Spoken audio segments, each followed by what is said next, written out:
Hi, I'm your host Srikanth Gopalan. Welcome to Journey with Philosophy. Philosophy is a fascinating avenue for asking fundamental questions about existence, knowledge, values, reason, and life itself. It's a journey to understand ourselves and the world around us. The primary goal of philosophy isn't necessarily to find one single correct answer to these big questions. Many of these questions don't have a simple final answer. Philosophy can be too archaic, dense, irrelevant, or just too complex. It doesn't need to be. Join me as we take the first steps in understanding the framework of philosophy, get a few terminologies under our belt, and get the journey of wonder, questioning, and discovery started.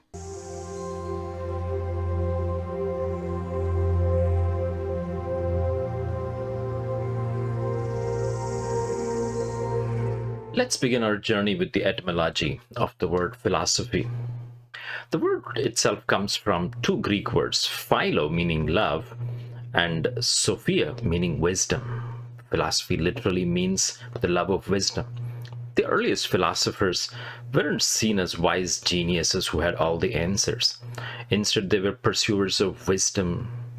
Right from the start, philosophy wasn't about memorizing facts, it was about the active and passionate journey of asking big questions. Let's look at the same concept from other cultures.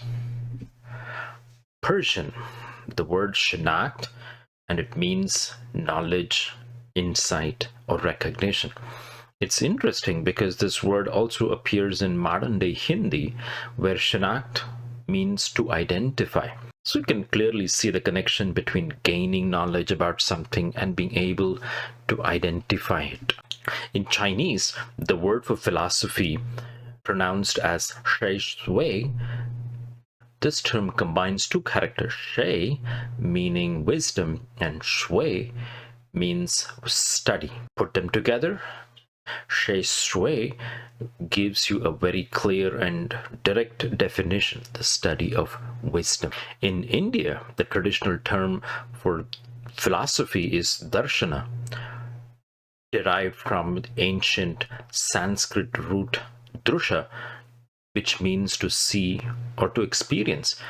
Darshana literally translates to viewpoint, perspective, or vision.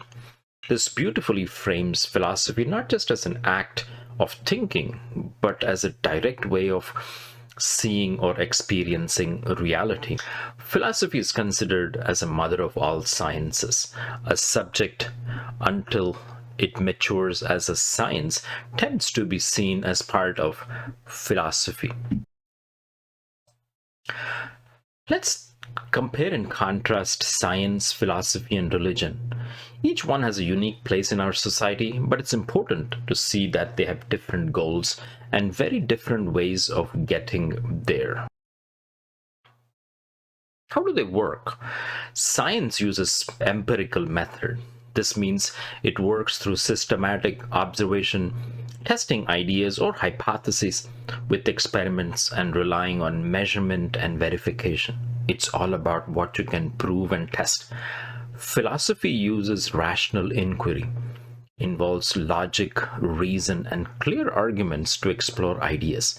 Philosophers often use thought experiments to analyze concepts without a physical lab.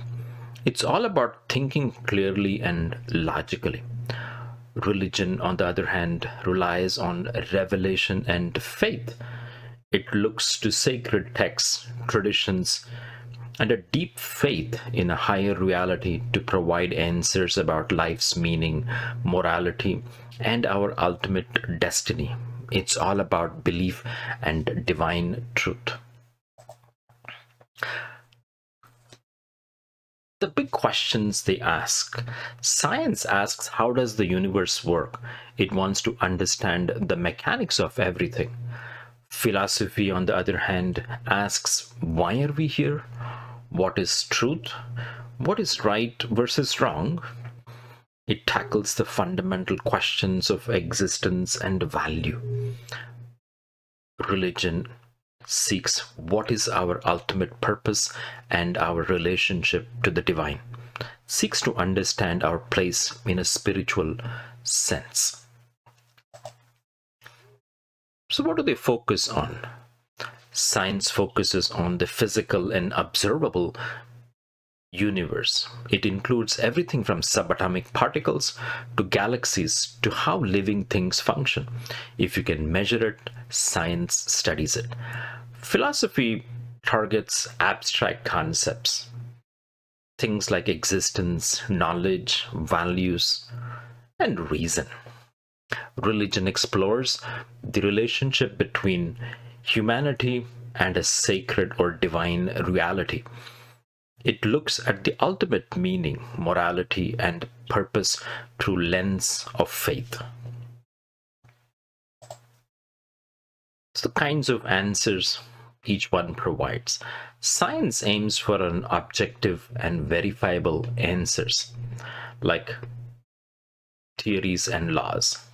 A key part of scientific answer is that it can be tested and even potentially proven false. Philosophy provides reasoned arguments and new ways of thinking. The answers aren't provable in a lab, but are judged on how logical, coherent, and powerful their explanations are. Religion provides absolute truths that are considered divinely revealed and are accepted through faith. These truths are seen as unchanging and are meant to be believed, not scientifically tested. So, what's the end goal? The goal of science is to build a body of knowledge that lets us predict and understand the natural world. The goal of philosophy is to achieve wisdom and understanding, to question the basic assumptions of all other fields, including science itself. The goal of religion is to help people achieve spiritual fulfillment, live in harmony with the divine will, and ultimately attain a state like salvation or enlightenment. So, how is philosophy organized? Think of it like a tree with several main branches, each asking a different set of fundamental questions. What's really important to understand is that these branches are all interconnected. A philosopher's idea about reality will shape their ideas about knowledge, and those two things together will shape their ideas about how we should live. The one tool that connects all these branches is logic, the art of good reasoning. Let's take a look at these main branches. Metaphysics, the study of reality. Metaphysics is the branch that asks the biggest questions. What is real? What is existence? What is the universe made of? Aristotle called it first philosophy because it's the ultimate principles that govern everything. It's not about one specific thing, but about the nature of being itself. So, what does metaphysics ask? What truly exists and what is it like? A huge part of this is ontology, a study of being and reality. Metaphysics tackles huge ideas like causality, space, time, and the very nature of existence. Epistemology, the theory of knowledge. Epistemology is just about knowledge. The name comes from the Greek words for knowledge, episteme, and reason, logos. It tries to answer some tricky questions about what we know. So, what does epistemology ask? What does it actually mean to know something? How do we get the knowledge in the first place? And how can we be sure about what we know? It also explores the difference between just knowing a bunch of facts and having a deep understanding of a subject. Ethics, the study of moral conduct. Ethics is the most practical of the branches. It's all about morality, what's right and wrong, what's good and bad. It tries to give us a framework for how we should live our lives and what makes a person good. So, what does ethics deal with? How should we act? What is virtuous life? What principles should guide us? It explores different approaches, like focusing on our duties and rules, looking at the consequences of our actions, and defining what it means to be a virtuous person. Aesthetics, the philosophy of beauty and art. It looks at why we find certain things beautiful and what makes art art. The questions aesthetics asks is, what is art? What makes a piece of art successful or powerful?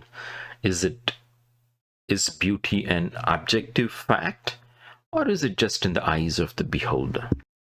Logic, the principles of correct reasoning. Logic is the toolbox of philosophy, systematic study of good reasoning and valid arguments.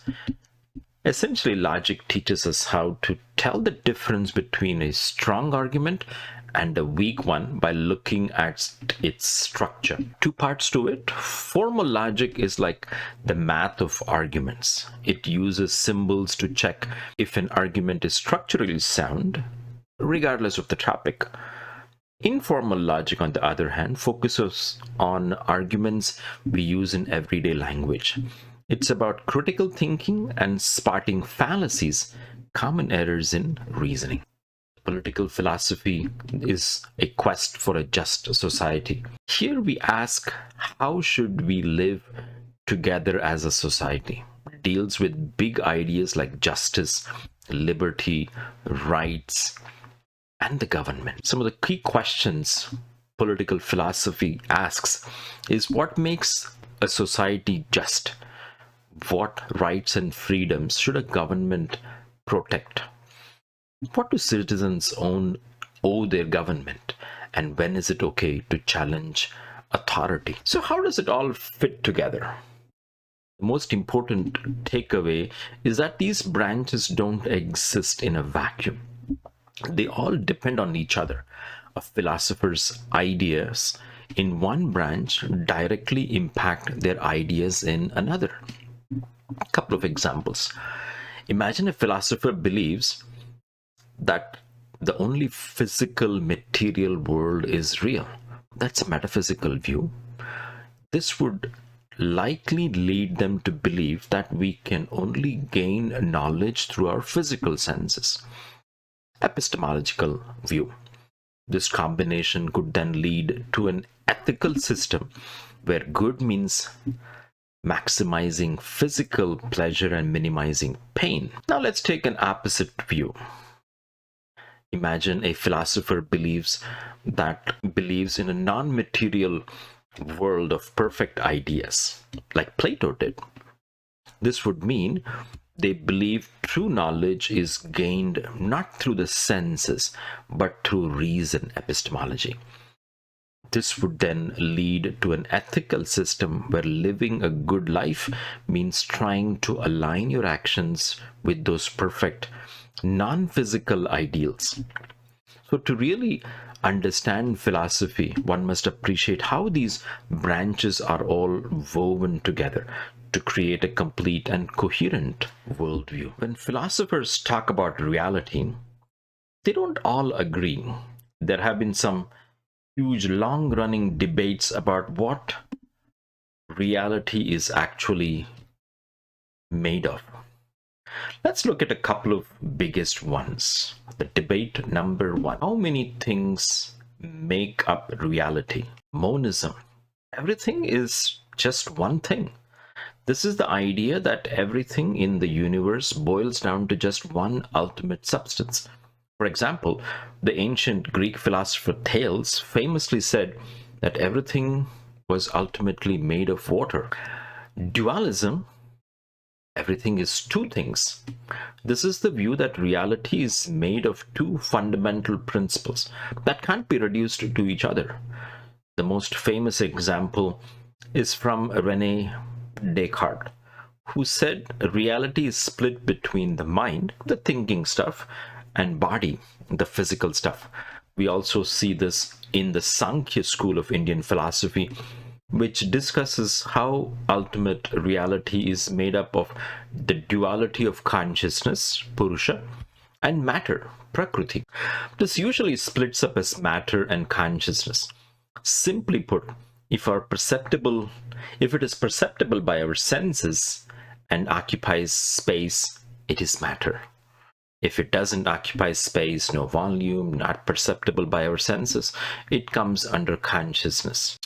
Pluralism is everything is many things. This view says that the reality is made up of different kinds of substances or principles. Think of Plato's idea of an infinite number of perfect forms, or Democritus's theory that everything is made of countless different atoms. Debate number 2. What is reality made of? Mind or matter? This is the next debate about the number of things, but about the nature of the stuff that makes up a reality. Materialism is the idea that everything that exists is ultimately physical. It's made of matter and energy. If you can't touch it or measure it, it's not the fundamental reality. This is the most common in modern science. Materials like iron, wood, water, air, fire are examples of materialism. The argument here is, if human being is matter, how did life emerge from matter? How and where does thought arise from? How do we feel emotions as matter? Spiritualism or idealism is the opposite view. Here the reality is fundamentally mental, spiritual, or made of ideas. A classic example is Plato's theory that the real world is a realm of perfect ideas, and our physical world is a shadow of imperfect reflection of it. The argument here is, if human beings are consciousness only, how does one explain the body as bones, muscle, skin? How do we have a physical existence that occupies space, perceptible by senses? Neutral is a position that postulates humans have limited faculties to understand ultimate reality. We can understand only matter, consciousness. The divine has infinite attributes and qualities, so we may in effect be inadequate to truly and thoroughly understand the nature of reality. Dualism now discusses the nature of our existence as equally matter and consciousness. The body as matter influences the mind, consciousness, and similarly, consciousness as emotions can influence the experience of our body. The physical body and mind are equally interacting and influencing each other. Now let's shift gears from the reality to knowledge. One of the oldest debates here is about the main source of knowledge. Where does it come from? Debate number 1. Where does knowledge come from? Reason or experience? Rationalism is a postulation that knowledge comes from reason. This is the view that most important knowledge comes from reason. Rationalists believe we can figure things out just by thinking without needing to rely on our senses. Math is a great example. You don't need to do a physical experiment to know that 2 plus 2 is 4. You know it through logic. Empiricism, knowledge from experience. This is the idea that all our knowledge comes from sensory experience. What we see, hear, touch, taste, smell. Empiricists believe we are born with a blank slate mind, and our experiences are what write knowledge on it. Beyond that main debate, there are a few other important perspectives to consider. Skepticism. Can we really know anything? This is the view that we should doubt whether we have any certain knowledge at all. Skeptics argue that since our senses can be fooled and our reasoning can be flawed, we can never be 100% sure about anything.